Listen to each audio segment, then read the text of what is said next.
In the earliest days after the Great Flood, the world was quiet in a way few of us today could imagine.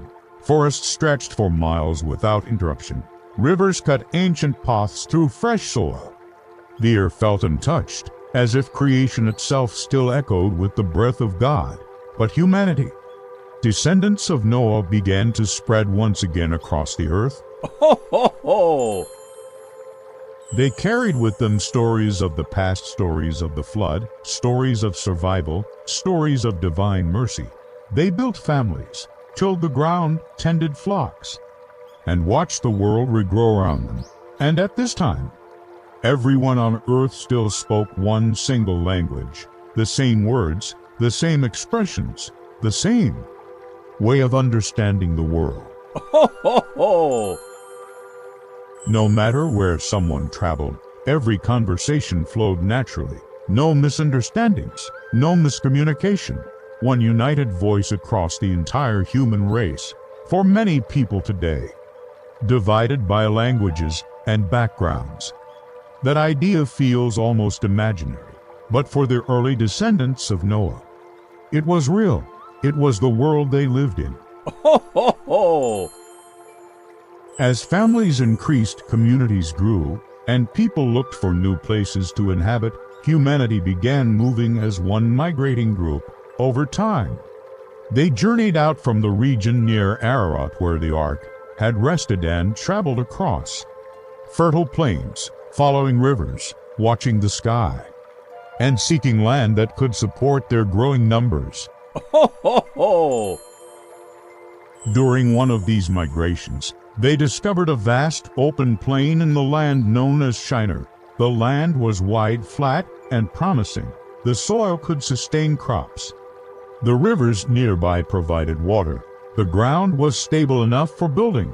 And at that moment, the people were still united in purpose, in language, and in desire. Ho, ho, ho! They looked at the wide land and said to one another, "This is the place. This is where we should settle." The decision seemed natural. The world was theirs to explore. But here was a perfect place to build something permanent, something that would last. So the people stopped their wandering. They built camps. They planted fields. They watched the seasons pass. Ho, ho, ho! And slowly a vision began to grow among them, a vision that would change the course of human history. It started with simple words. "Come, let us make bricks." In our world today, bricks might seem ordinary, but in ancient times, the idea of manufacturing uniform building materials was a powerful breakthrough. Ho, ho, ho! Instead of relying on stones found in nature, they could create their own shape, strong, durable, identical. Bricks represented progress, innovation, human capability. They used fire to bake the bricks until they hardened. They prepared tar and bitumen as mortar. And as they worked, a collective idea began to take shape, something bold, something daring, something rooted in human ambition. Ho, ho, ho! The people gathered together and said, "Let us build a city for ourselves, and let us build a tower whose top reaches into the heavens." This wasn't just a construction project. It was a statement of unity, a statement of strength, a statement of self-reliance. Ho, ho, ho!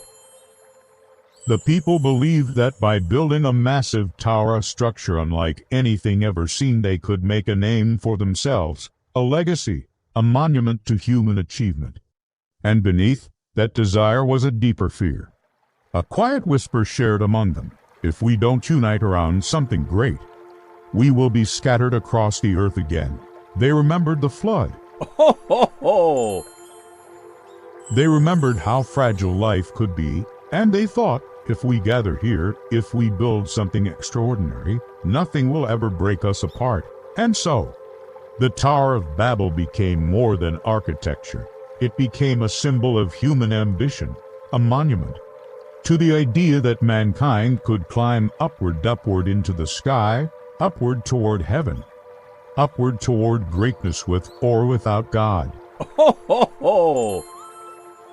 The work began. Thousands of hands carried bricks, lifted scaffolding, and mixed mortar.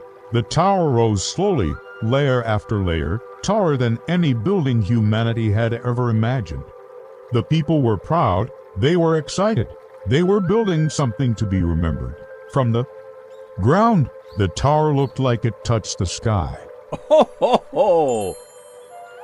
Travelers passing through Shinar would stop and stare, amazed at its height. Builders worked tirelessly. Engineers directed the structure.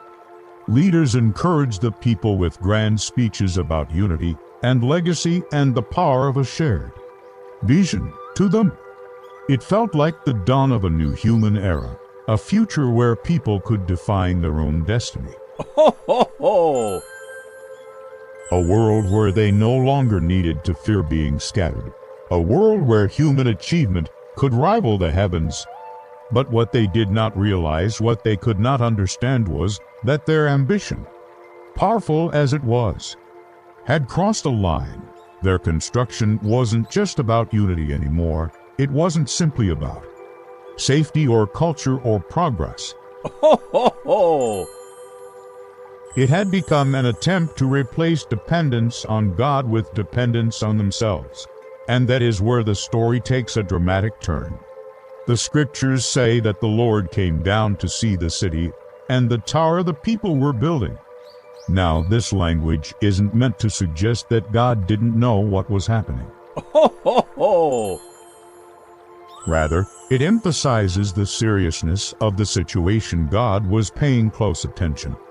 He saw the unity of their language. He saw the unbroken cooperation. He saw the ambition, the pride, and the direction humanity was heading. And God said, "Behold, they are one people, and they all have one language. And this is only the beginning of what they will do. Nothing they plan will be impossible for them." Ho, ho, ho! Those words reveal something powerful. Human unity is incredibly strong. Human determination can accomplish extraordinary things. And yet, when unity is used for pride instead of purpose, for rebellion instead of relationship, it leads to destruction. Ho, ho, ho! So God made a decision that would reshape the story of humanity. Come, let us go down and confuse their language. One moment, the workers on the tower were calling out instructions, shouting for more bricks, passing tools, and coordinating the construction as they had done for months. And suddenly, almost instantly, everything changed. A builder called out, "Pass me that brick." Ho, ho, ho! But the worker next to him heard only sounds he had never heard before, words he couldn't recognize, a language he could not understand. Another worker tried to explain where the next layer of scaffolding should go, but his team stared back at him in confusion. Even the simplest phrases, "move, lift, stop," became meaningless noise. Voices rose, frustration increased, arguments erupted. Ho, ho, ho! Chaos spread through the city. Imagine a construction site where thousands of people are suddenly speaking different languages, none of them able to understand one another. No translator, no plan, no way to continue working. The tower that once grew taller by the day now stood frozen in place. People abandoned their tasks. Tools dropped to the ground. Ho, ho, ho! Bricks lay scattered as workers left the site, confused and frustrated. Fear crept in. People gathered into smaller groups, gravitating toward those who spoke the same newly formed language. Communities that once operated as one unified people suddenly found themselves divided into countless groups, each isolated by words. And slowly, those groups began to drift apart. Some headed south toward Africa. Ho, ho, ho! Some traveled north into Europe. Others moved east into Asia, and over generations, they spread further and further, filling the earth just as God had originally commanded after the flood.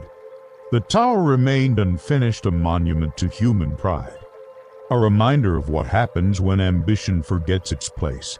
Ho, ho, ho! From that moment, the city became known as Babel, which means confusion, because it was there that God confused the language of the world. And that one event explains why humanity today speaks thousands of languages. It explains why cultures differ, why nations formed across continents, why communication requires translators, learning patience and humility. Ho, ho, ho!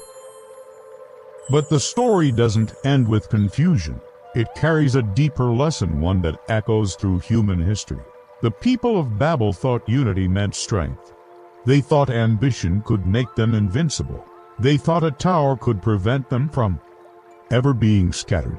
But true unity isn't found in human plans alone. True strength doesn't come from reaching heaven on our own terms. Ho, ho, ho! And human ambition without humility leads only to division. God wasn't threatened by the tower. He wasn't afraid of human progress. He wasn't reacting out of insecurity. He intervened because the people were heading down a path of pride that would destroy them, just as pride has destroyed nations, empires, and individuals throughout time. Ho, ho, ho! God confused their language not as punishment, but as protection. Protection from self-destructs, protection from arrogance, protection from a world where humanity believes it can replace God with its own greatness. And in the centuries that followed Babel, humanity would continue to grow, flourish, and expand, but now with diversity. Ho, ho, ho!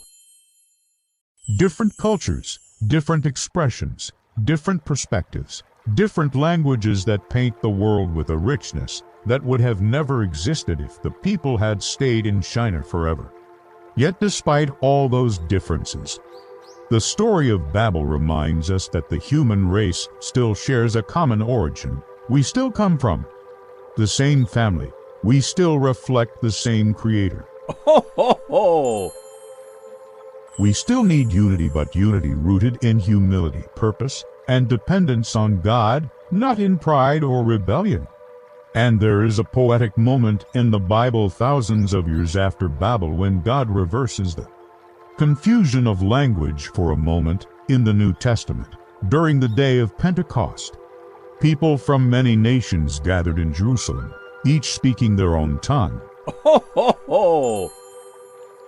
And when the Holy Spirit came upon the apostles, something miraculous happened. The people heard them speaking in their own languages. For a brief moment, the division created at Babel was overcome not by human ambition, but by divine power. At Babel, humanity tried to climb up to heaven. At Pentecost, heaven came down to humanity. And that contrast reveals the heart of the story. Ho, ho, ho! Humanity's attempts to elevate itself always fail. God's desire to reach humanity always succeeds. The Tower of Babel is a story about language and architecture. But more importantly, it's a story about the human heart, about pride, ambition, unity, and the consequences of forgetting who we depend on. But it's also a story filled with hope. Ho, ho, ho! Because even though God scattered the people, He never abandoned them. Even though languages were divided, His purpose for humanity remained whole. Even though the tower stood unfinished, God's plan for salvation continued.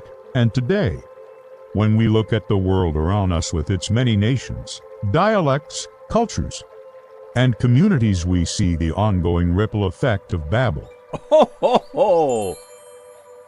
And yet, we also see the beauty that came from it, unique expressions of creativity, art, music, style, storytelling, and identity. The differences that once caused confusion now fill the world with color. And perhaps the greatest lesson we take away is this. Ho, ho, ho! Unity is powerful, but unity without humility becomes dangerous. Ambition is valuable, but ambition without purpose becomes pride. Progress is important, but progress without God becomes empty. The Tower of Babel teaches us that humanity was made to grow, to build, to imagine. and to innovate, but always with a heart aligned to something greater than ourselves. Ho, ho, ho! As we reflect on this story, it raises questions that each of us can ask. What are we building in our own lives? Are we creating towers of pride or foundations of purpose? Are we seeking to make a name for ourselves or to live in a way that honors something beyond us? Are we united in ways that heal or united in ways that harm? Are we using our gifts to elevate ourselves or to lift others? Ho, ho, ho! These questions make the ancient story of Babel feel surprisingly modern, even thousands of years later, because even today, humanity continues to build its own towers, sometimes literal skyscrapers, sometimes systems of influence, sometimes dreams built on personal achievement. Technology grows, cities expand, nations compete, empires rise. We celebrate innovation, progress, and advancement. Ho, ho, ho! And while these things can enrich the world, they can also become dangerous when our motivations drift toward self-glorification. The story of Babel doesn't warn us against building. It warns us against forgetting why and for whom we build. The people of Shinar thought they could secure their future by building upward. Ho, ho, ho! But their future was secured only when they rediscovered their dependence on God's plan, not their own. And in the same way, our strength today doesn't come from climbing high, but from standing firm in purpose, humility, and connection to the one who designed humanity in the first place. Ho, ho, ho! As the story draws to a close, the unfinished tower stands as a silent reminder. Ancient stones, weathered by time, swallowed by the earth, overshadowed by centuries of human history. It reminds us that even the grandest human achievements can crumble. Even the greatest ambitions can collapse. But what comes from God endures. Ho, ho, ho! The people left Shinar in groups divided by language. But God's plan continued. From those scattered nations came cultures that shape human history. From those divided languages came the richness of storytelling, the beauty of music, the variety of tradition. Ho, ho, ho! And from one of those scattered families through the line of Shem came Abraham, the father of faith, through whom God would bless all nations. In that sense, Babel wasn't the end of something, it was the beginning of something much bigger. God was not closing a door that day. He was opening a new one that would eventually lead to redemption, restoration, and the unifying power of divine love. Ho, ho, ho! And so, when we tell the story of the Tower of Babel, we're not just retelling an ancient event. We're reflecting on a deep truth about who we are, where we came from, and how our choices shape the world. We remember that humanity is capable of great things, but also capable of losing its way. We remember that unity is a gift, but only when guided by humility. We remember that language can divide, Ho, ho, ho! but it can also connect, inspire, and heal. We remember that pride builds towers, but purpose builds legacies. And above all, we remember that God is always guiding humanity, even when we don't understand the bigger picture. The people of Babel thought their scattering was a setback.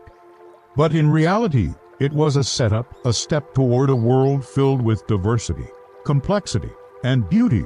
Ho, ho, ho!